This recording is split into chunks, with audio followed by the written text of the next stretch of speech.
Good morning, everyone. I call to order this 14th meeting of the Public Utility Commission for calendar year 2012 and ask you to join us in the Pledge of Allegiance. Allegiance to the flag of the United States of America and to the republic for which it stands, one nation, under God, indivisible, with liberty and justice for all.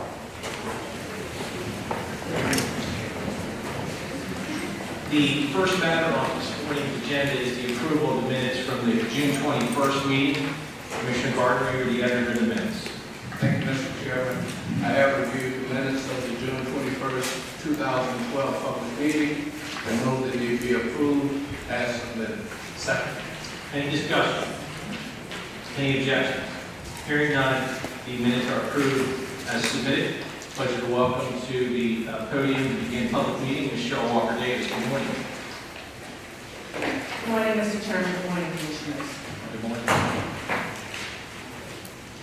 May it please this honorable commission on behalf of your various offices and bureaus, we present for your consideration and disposition the following agenda items, commencing this morning with the case of special interest, that being the default service plans of diverse energy companies.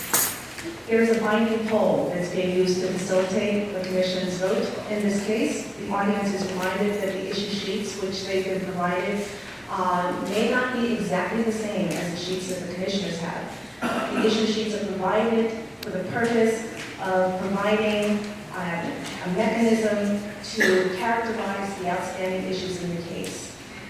Each individual commissioner has based his or her decision on the record of this proceeding, not on the characterizations contained on those issue sheets. The issue sheets being used for the purpose of dealing with the outstanding votes will directly or by necessary implication contain a resolution of all of the issues in this case.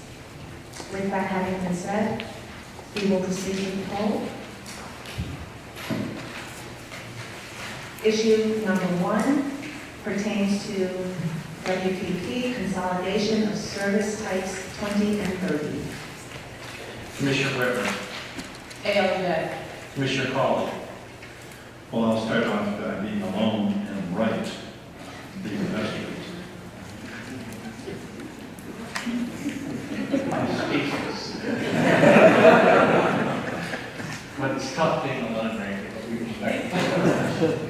Commissioner Gardner. Did he say his name was Mr. Wright? ALJ. Vice Chairman Coleman. ALJ. ALJ. Results of the first polling case is 4-1. Issue number 2, terms, that being length and mix of residential and commercial default service procurement contracts. Commissioner Whitmer. Adopting RESA for residential and OSBA for small C&I. Commissioner Cawley. My position is the same. Commissioner Gardner. ALJ. Vice Chairman Coleman. RESA for residential and OSBA for C9. I too support the RESA for residential and OSBA for commercial. The polling result is 4-1. Issue number 3, appearing on page 4, holdback for the residential opt-in auction. Commissioner Whitmer. ALJ. Commissioner Cawley. ALJ. Commissioner Gardner. ALJ. Vice Chairman Coleman. ALJ. I too support the ALJ position. The result on this issue is 5-0.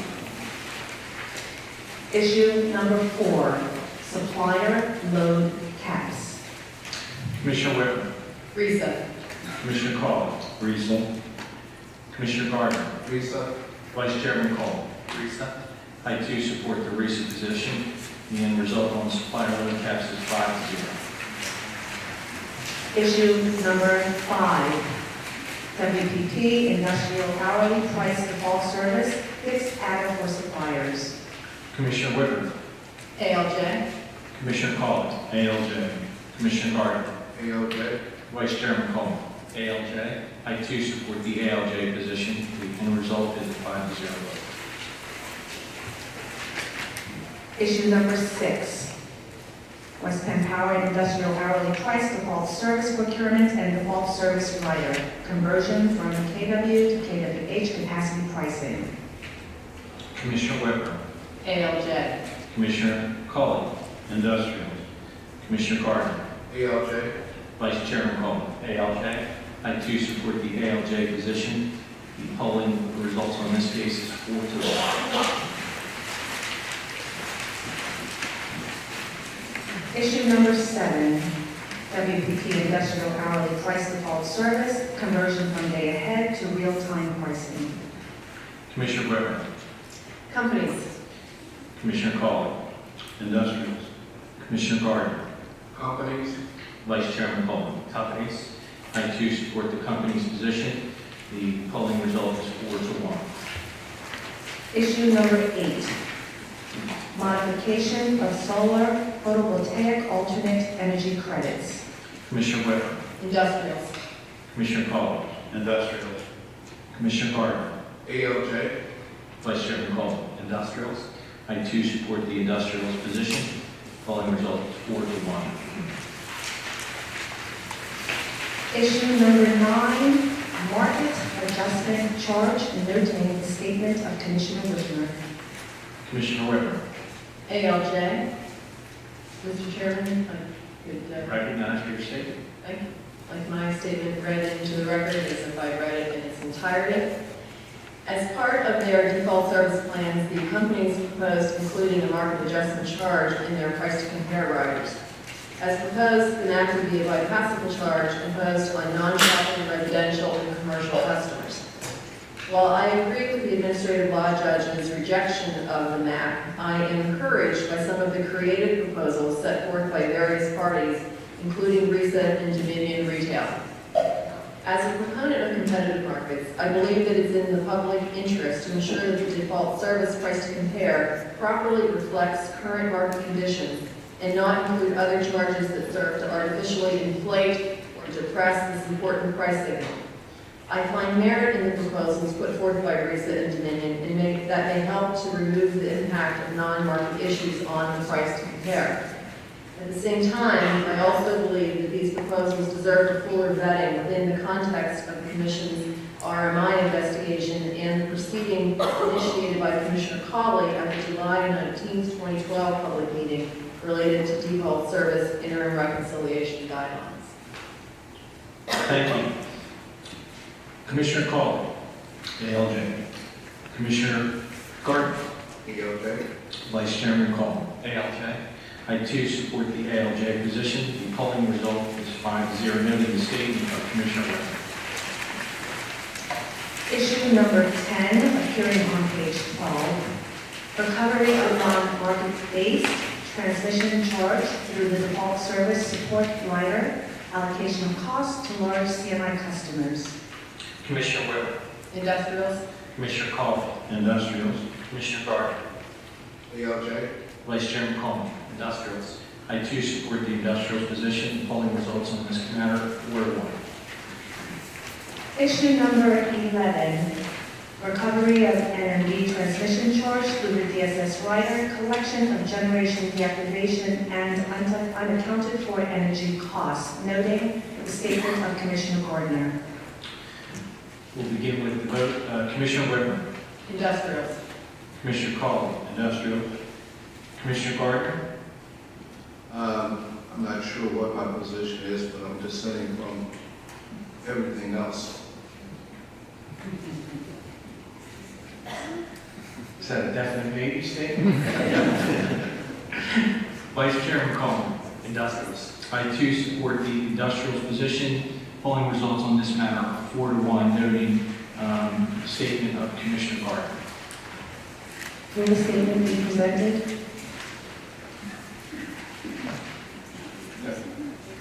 Thank you, Mr. Chairman. I am respectfully dissenting from the majority on this matter because I believe the proper course of action would have been to approve the default service support rider while allowing a carve-out for large commercial and industrial customers so that these costs can continue to be collected by their electric generation suppliers for one more year. The year-long transition period would allow shopping customers and their EGSs to renegotiate their long-term contracts and avoid double collection of these costs. So for those reasons, I have dissented on this issue. Also, please enter my statement in the record. It was read in its entirety. Continuing with the presentation of issues, issue number 12 appearing on page 14, recovery of NMB transmission charge through the DSS rider, carve-out of network integration transmission service costs, noting again the statement of Commissioner Gardner. Begin this case with Commissioner Whitmer, Industrials. Commissioner Cawley, Industrials. Commissioner Gardner, and we'll recognize you as well for purposes of your statement. Thank you. I will also dissent on this matter from the majority for the same reasons as previously indicated, and I'd like for my statement to be entered into the record read in its entirety. So, Vice Chairman Coleman, Industrials. I too support the industrial position. The results on this polling matter are 4-1. Issue number 13, economic load response charges. Commissioner Whitmer, ALJ. Commissioner Cawley, ALJ. Commissioner Gardner, Constellation. Vice Chairman Coleman, ALJ. I too support the ALJ position. Polling results are 4-1. With regard to issue number 14 pertaining to the residential time of use default service rider, there is the motion of Commissioner Whitmer that is also to be applied to issue number 34. I'd like to recognize Commissioner Whitmer for purposes of the motion. Thank you, Mr. Chairman. And like my motion entered into the record as if I read it in its entirety, but I will summarize it here. This motion eliminates the need to conduct a binding poll on certain substantive issues, such as the time of use rate proposals for Penn Power and West Penn, as well as the issue of obtaining electric generation supplier access to customer information. Regarding the time of use rate proposals, Penn Power and West Penn each proposed a new residential time of use rider in an attempt to satisfy the requirements of section 2807 F5 of the utility code. Major components of the proposed offerings include, among many other things, that EGS would provide time of use service for up to 12 months to West Penn Power, or to Penn Power and West Penn residential customers that enroll in the program. Through the EGS auction, Penn Power and West Penn would solicit 12-month fixed product on-peak and off-peak products with on-peak hours matching data and interconnection, specifically from 7 a.m. to 11 p.m.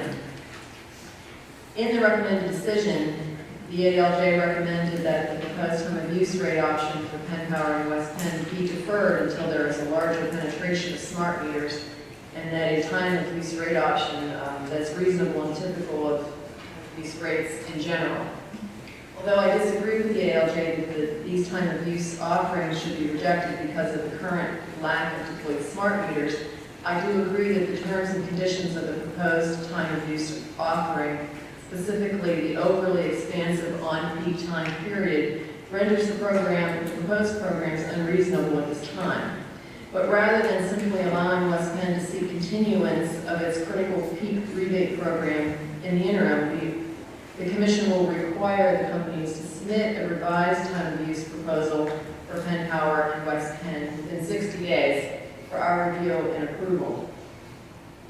Regarding the EGS access to customer data, as part of this proceeding, after noting that certain customer information is available in other EPC service territories, RISA proposed that the companies investigate implementing a secure web-based system to provide EGS electronic access to key customer usage and account data.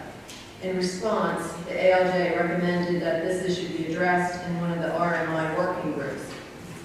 I agree with RISA that deferring the issues of customer data availability and EGS access to a statewide stakeholder group is neither efficient nor a reasonable way to improve the status of the competitive market in the short term. Accordingly, rather than defer this issue to an RMI work group, RISA's request will be referred to the Commission's Office of Competitive Markets Oversight. Further, in an effort to have this investigation resolved in a timely manner, we will require that OCMO provide a report to the Commission on this issue no later than February 15, 2013. Therefore, I move that the recommended decision be modified consistent with this motion.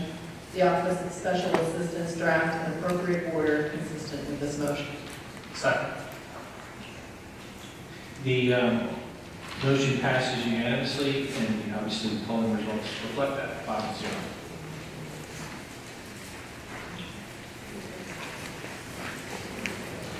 Continuing with issue number 15.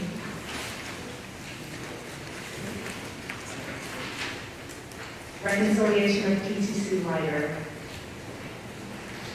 I'd like to recognize Commissioner Whitmer, ALJ. Commissioner Hall, ALJ. Commissioner Gardner, ALJ. Vice Chairman Coleman. ALJ. I too support the ALJ position, and the polling result is 5-0. Issue number 16, attention need for a migration rider.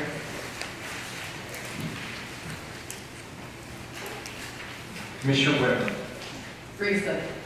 Commissioner Hall, Risa.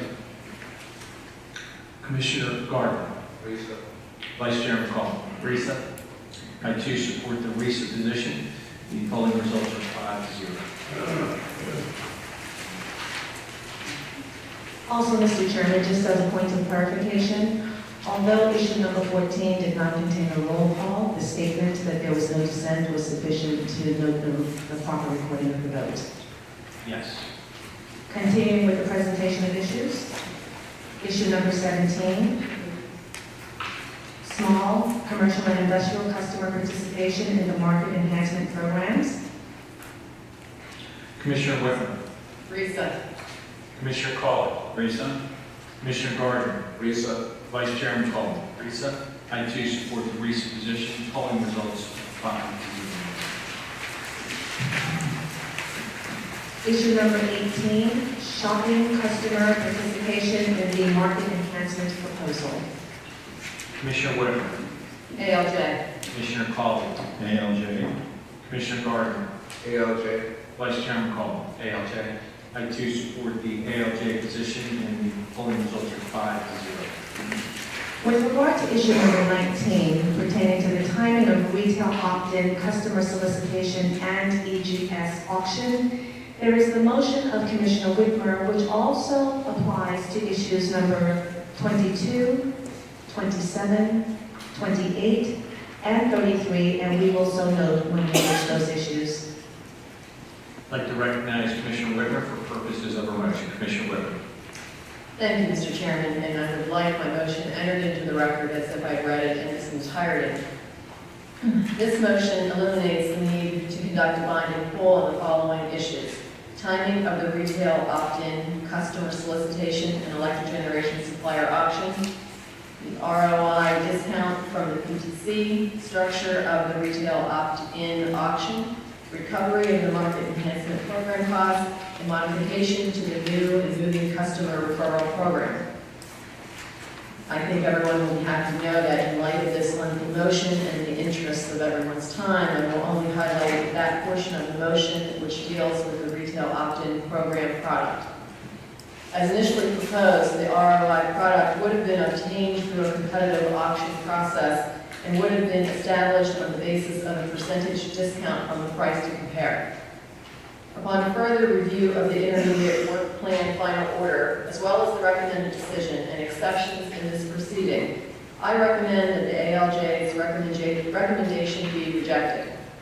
Instead, I propose adoption of the following retail opt-in product: a 12-month product comprised of a $50 bonus, a 4-month guaranteed 5% off the price to compare at the time of enrollment, and an EGS provided fixed priced product for the remaining 8 months. Because of the reinsertion of the $50 bonus, I also recommend that in order to receive the bonus, customers must remain in the retail opt-in program for at least the initial 4-month period. Finally, in order to effectively evaluate the terms of this program, the Commission will require that participating EGSs provide the PUC for review the terms and conditions of the 8-month retail opt-in fixed price offering. With these improvements, I believe this product offering will be attractive enough to garner EGS support and, more importantly, customer participation in the ROI program. By having a set price, more EGSs can participate in the program, customer enrollment can be held before procurement, and the issue of dealing with the declining clock auction to obtain the auction product is ended. Therefore, I move the recommended decision be modified consistent with this motion, the Office of Special Assistance draft an appropriate order consistent with this motion. Second. Any discussion? Any objections? Hearing none, the motion passes unanimously.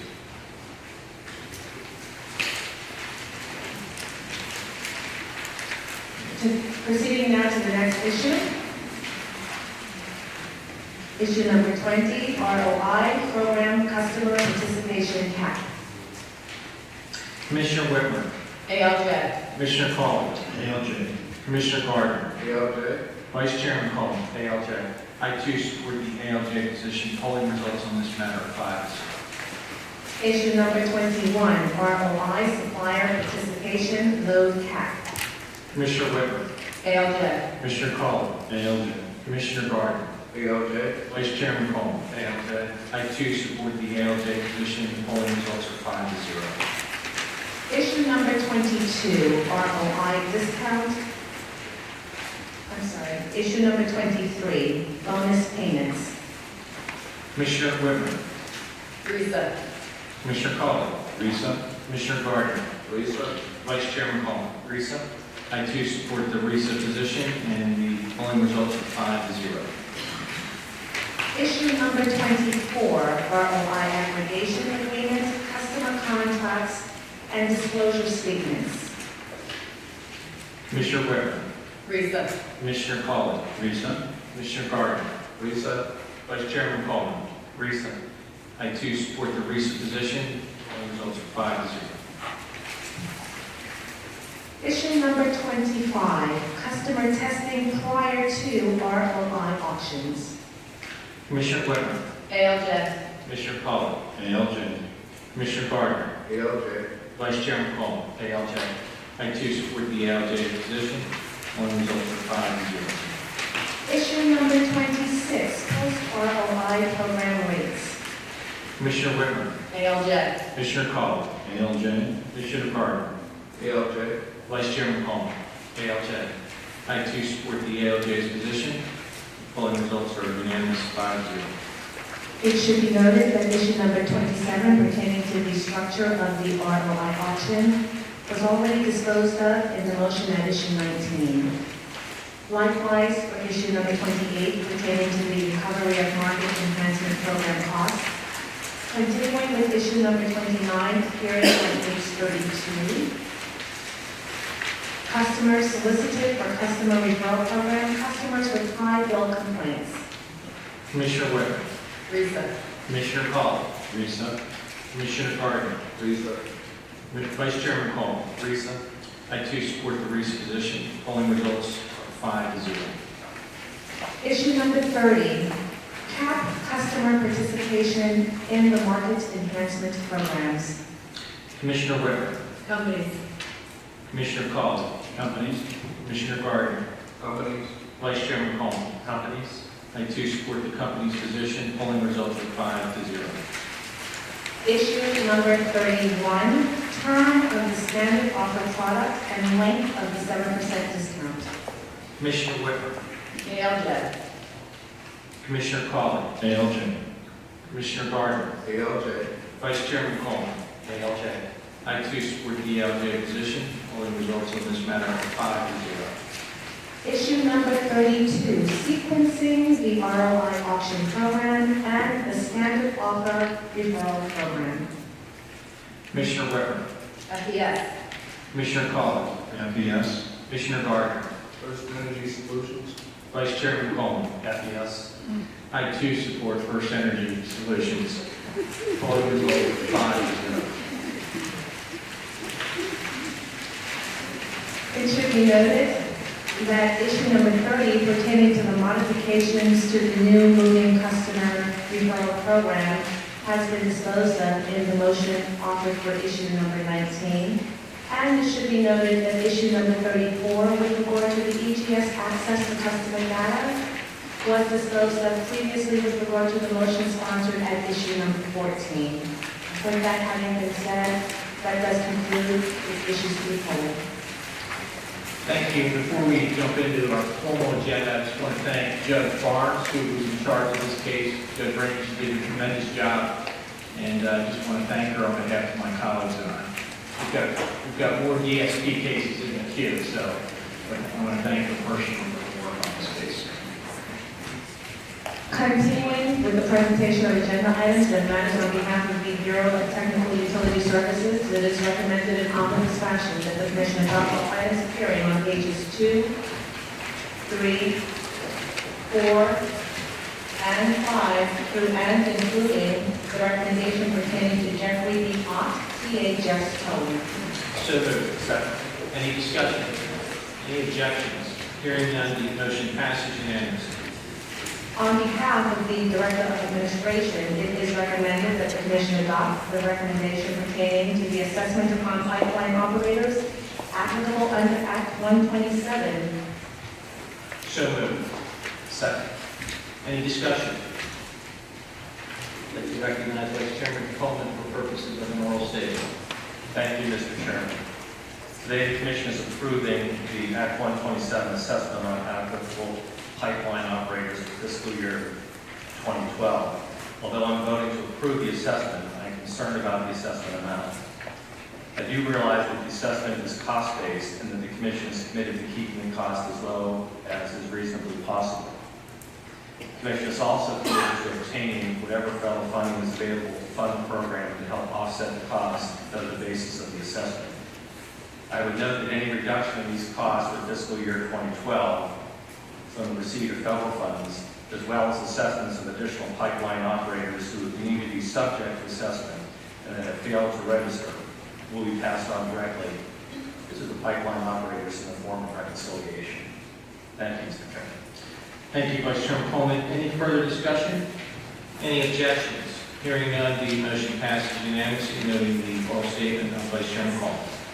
On behalf of the Office of Special Assistance in omnibus fashion, we recommend the adoption of all items appearing on pages 7, 8, 9, 10, 11, and 12 through and including the interconnection agreement involving Comcast Business Communications and Frontier Communications of Pennsylvania. So moved. Second. Any discussion? Any objections? Hearing none, the motion passes unanimously. On behalf of the Bureau of Technical Utility Services, it is recommended, again in omnibus fashion, that the Commission adopt the items appearing on page 13, except the second item pertaining to IDT Energy Inc., which has been withdrawn by the Bureau. The omnibus continues with all items appearing on pages 14, 15, and 16 through and including the recommendation pertaining to the application of Zeus Telecommunications LLC. So moved. Second. Any discussion? Any objections? Hearing none, the motion passes unanimously. On behalf of the Law Bureau, it is recommended that the Commission adopt the recommendation pertaining to the implementation of Phase 2 of the Act 129 Energy Efficiency and Conservation Program, noting the joint statement of Commissioner Gardner and Commissioner Cawley, as well as the individual statement of Commissioner Cawley. So moved. Second. I'd like to first start by recognizing Commissioner Gardner for purposes of the joint statement. Commissioner Gardner. Thank you, Mr. Chairman. I believe that this implementation order approved today, which will allow our jurisdictional fixed utilities, we believe that the implementation order approved today, which allows our jurisdictional fixed utilities to take advantage of a distribution system improvement charge, contains a misinterpretation of the Never mind.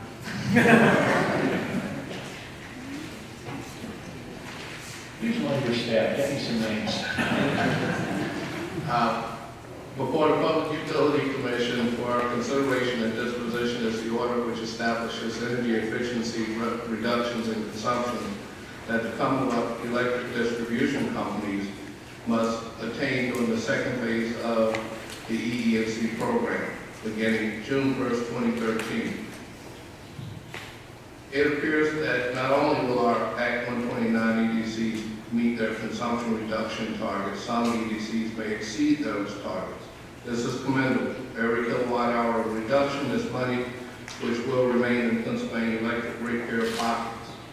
However, the EDCs that are likely to exceed their targets request that the Commission approve a process whereby the excess reduction achieved in Phase 1 of the program can be banked and used to satisfy the Phase 2 targets that have been established by this order. We do not believe this approval. We do not believe that approval of this request is in the public interest. Allowing approved excess reductions from Phase 1 to be used in Phase 2 compounds an already complicated process of performing cost-benefit analysis of the individual plans and of evaluating compliance. Thank you. Thank you, Commissioner Gardner. Now I'd like to recognize Commissioner Cawley for purposes of his statement. Commissioner Cawley. Thank you, Chairman. I ask that my statement be placed on the record as if I had read it in its entirety. The gist of it is that I object to the 25% administrative adder because I fail to see any evidentiary support for it in the record. Thank you. Thank you, Commissioner Cawley. Any further discussion? Any objections? Now here is, follow me here, the vote is going to be 5-0, but we're going to note the partial dissent in the joint statement, and then we're going to have the dissent of Commissioner, or the dissenting statement of Commissioner Cawley as well. But the end result from the vote is 5-0. On page 18, it is recommended that the Commission adopt the lawyer's recommendation with regard to the distribution system improvement charge that came Act 11 and the Commission's final implementation order, noting your statement, Mr. Chairman, as well as the statement of Commissioner Gardner. So moved. Second. I'd like to recognize Commissioner Gardner for purposes of his statement. Commissioner Gardner. Since I've pretty much read the dissenting statement already, I'll ask that it be entered into the record as if I read it in its entirety. So noted. Now I'd like to have my statement entered in the record, and I will read it in its entirety. It's a Magna Carta of a document here. But before us this morning is the implementation order put forth by our Law Bureau. And let me thank, first and foremost, I want to thank Bob Pankiw for his work in this effort. I think he did a tremendous job putting all the parties together, and I thought he put together a very workable work product for us to vote on here today, Bob. But I'm pleased to say we're obviously moving in the right direction and keeping in the spirit of cooperation and getting this legislation passed now in the implementation phase here at the Commission. I think the distribution system improvement charge is often considered the cornerstone of a new regulatory tool that's going to be made available to our gas, electric, and wastewater water companies here in Pennsylvania. Act 11 is a three-legged rate-making tool that provides stable regulatory framework needed to support accelerated infrastructure replacement with improved gradualism in rate changes and enhanced oversight and customer safeguards. Three components, the DISC and fully projected test year, and combining water and wastewater rate cases will work in concert to facilitate investment by mitigating the disincentives and expenses associated with the rate-making process.